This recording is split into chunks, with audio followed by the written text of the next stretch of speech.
네, 수익화 실전 마지막 시간. 오늘은 브랜디드 콘텐츠 등에 대해서 알아보도록 하겠습니다. 제가 사무실 인스타툰을 제작하면서 처음으로 브랜디드 콘텐츠 콜라보 작업 의뢰가 왔던 게 아마 기억하기로는 팔로워가 2만 명이 좀 안 됐을 때였던 것 같아요.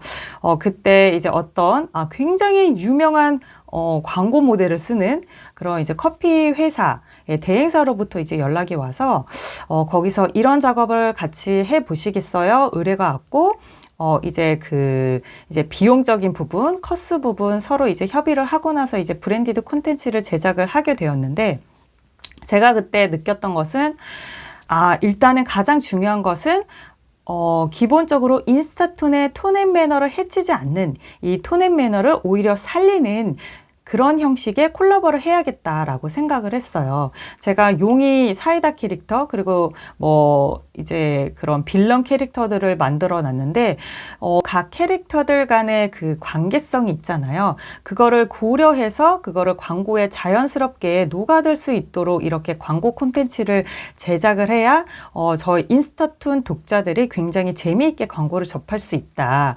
뭐 노골적으로 홍보하는 광고는 사실 누구나 막 보고 싶진 않잖아요. 기왕이면 광고도 재밌게, 그게 정말 굉장히 중요한 포인트인 것 같아요. 그래서 그 커피 광고를 시작으로 해서 굉장히 다양한 그런 브랜디드 콘텐츠 작업을 했었어요. 뭐 건강식품, 뭐 영화, 그때 손예진과 현빈이 출연하는 협상이라는 영화가 있었는데, 그 영화를 인스타툰에서 이렇게 홍보하는 그런 작업도 했었고, 뭐 호텔, 속옷, 식품, 굉장히 많은 그런 콜라보 작업을 했었습니다. 이제 그렇게 DM을 보내시거나 아니면 제가 등록해 놓은 이메일을 통해서 연락을 주세요. 그러면은 거기서 서로 이제 계약 조건들을 협의하고 나서 그렇게 작업에 들어가게 되는데, 보통 이럴 때는 사실 이제 그러면 단가가 어떻게 되느냐, 사실 그거를 가장 먼저 물어보시거든요.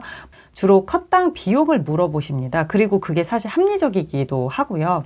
그래서 그 비용이 이제 서로 맞으면 그런 다음에 이제 작업을 시작하게 되고, 서로 이제 뭐 피드백을 주고 받으면서 이제 최종 결과물을 완성하면 그거를 인스타툰에 업로드하는 것으로 콜라보는 종료를 하게 되는데요. 그거 외에도 제가 또 재밌게 작업했던 것 중에 하나가 뭐가 있냐면, KBS에서 회사 가기 싫어라는 약간 오피스물인데 좀 다큐멘터리 페이크 다큐에 가까운 그런 방송을 한 적이 있었어요. 거기서 연락이 와서 이 회사 가기 싫어와 사무실에 함께 이런 콜라보를 했으면 좋겠다.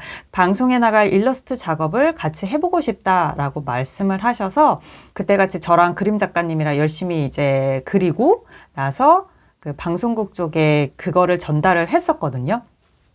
그리고 또 했던 것 중에 하나는 실물 과자인데요. 굉장히 여러분이 많이 드시는 땡땡땡.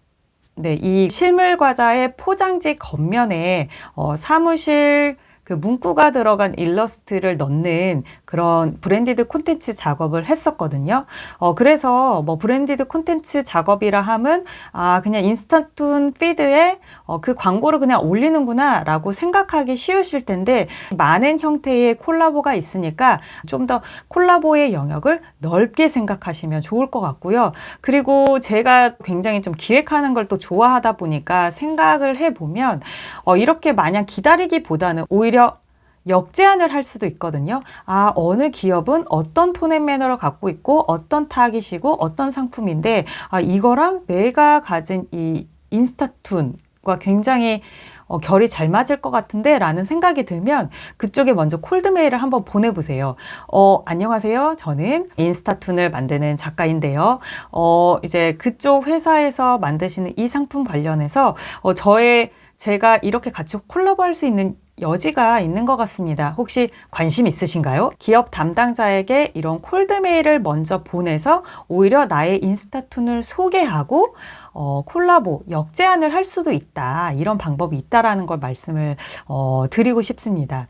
제가 인스타툰은 아니었지만 제가 이제 친구와 함께 자습 시간이라는 인스타그램 채널을 운영했던 적이 있어요. 이건 뭐냐면 뭐 방송국에서 일하는 언니들이 좀 1일 1 성장 개념으로 알려줄게. 우리 같이 자습할래? 하는 이런 컨셉이었는데 거기서 IT랄지 경제랄지 뭐 신기술 이런 것들을 가볍게 소개하는 그런 큐레이션 채널이었는데 저희가 이게 어느 정도 이게 컨셉을 잡고 나서 오히려 대기업에 제안을 했었어요.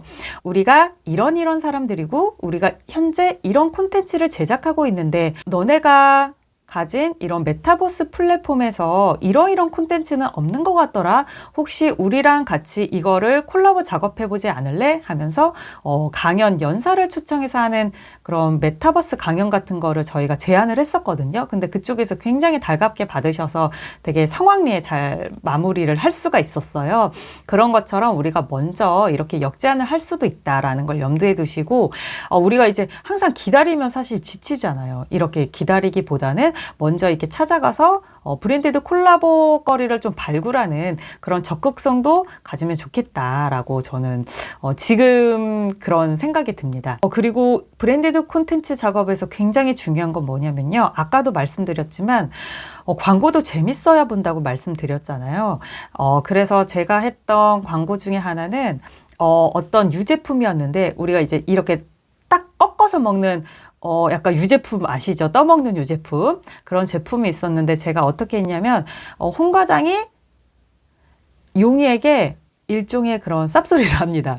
용희 씨는 왜 화장을 안 하고 다녀? 용희 씨는 왜 그래? 이런 식으로 얘기를 하면 용희가 저벅 다가와요. 그러면서 홍 과장의 머리를, 그 뾰족한 앞머리를 덥석 잡습니다. 그러면, 이제 홍 과장이 당황을 하겠죠? 그러면 용희가 그 앞머리를 꺾어버려요.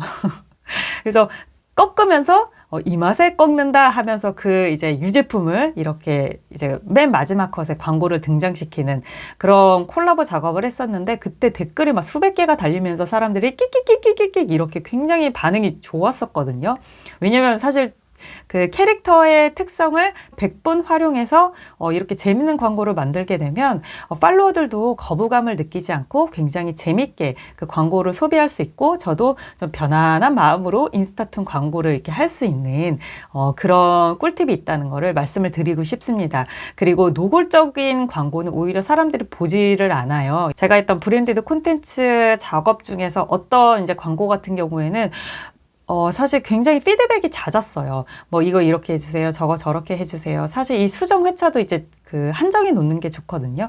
근데 너무 이제 피드백 횟수가 잦았고 심지어 너무 노골적으로 제품 설명하는 걸 내 용의가 나와서 이 제품은 뭐뭐가 있으니까 정말 좋아. 너희들도 한번 먹어봐. 막 이런 식으로 작업하길 원하셔서 그렇게 이제 원하시는 대로 일단 다 해드렸던 첫 번째이자 마지막 케이스였거든요. 정말 반응이 너무 안 좋았습니다. 댓글도 사실 몇십 개 정도밖에 안 됐고 굉장히 반응이 안 좋았었어요. 그래서 그거는 저에게도 독이고 그 광고주분께도 사실 독이기 때문에 이런 광고는 좀 지양하는 게 좋겠다라는 생각이 들었습니다. 오늘은 수익화 실전 중에서도 브랜디드 콘텐츠 작업에 대해서 알아봤는데요. 여러분도 인스타툰을 시작하시고 점점 여러분의 작품을 사랑하는 팔로워들이 늘어나게 되면은 어느 순간에 이렇게 제안을 받으실 거예요. 그때 항상 명심할 것은 나의 인스타툰 톤앤매너에 맞는 그런 콜라보를 해야겠다. 항상 이렇게 생각을 하시면서 작업을 하면 도움이 될 것 같습니다. 그럼 저는 다음 강의에서 뵙겠습니다.